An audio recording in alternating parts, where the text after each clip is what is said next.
বাংলাদেশের স্বাধীনতার জন্য সর্বকনিষ্ঠ যুদ্ধবন্দীদের একজন তারেক রহমান। মাত্র 4 বছর বয়সে কারাগারে বন্দী হতে হয়েছিল তারেক রহমানকে।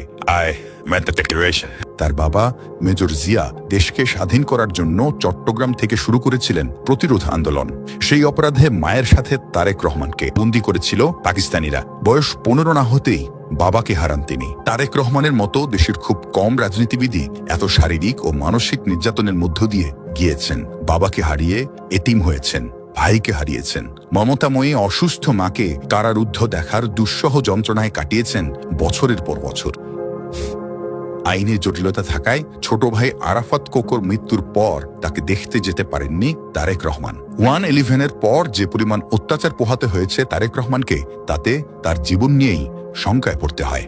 যে পরিবারকে 1971 সালে পাকিস্তানি বাহিনীর নির্যাতন সহ্য করতে হয়েছিল, 10 বছর পর যে পরিবারের কর্তাকে খুন করা হয় নির্মমভাবে, সে পরিবারটি 80-র দশক জুড়ে স্বৈরাচারী শাসনের তোপের মধ্যে পড়ে। রাজনৈতিক রোষানলের কারণে দীর্ঘদিন এই পরিবারটি ছিল একে অপরের কাছ থেকে বিচ্ছিন্ন।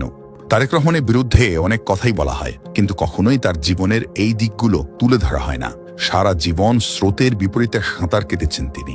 নাটকীয় সব ঘটনায় তার জীবন পূর্ণ, যেখানে ত্যাগ আর বঞ্চনাই বেশি। আমার সাথে অন্যায় হয়েছে, অবিচার হয়েছে, আমার পরিবারের সাথে হয়েছে, আমার বাবাকে হত্যা করা হয়েছে, আমার মায়ের সাথে অন্যায় করা হয়েছে, আমার ভাই মৃত্যুবরণ করেছে এই অত্যাচারের কারণে। এই সকল অন্যায়ের, অবিচার, অত্যাচারের জবাব দিতে চাই।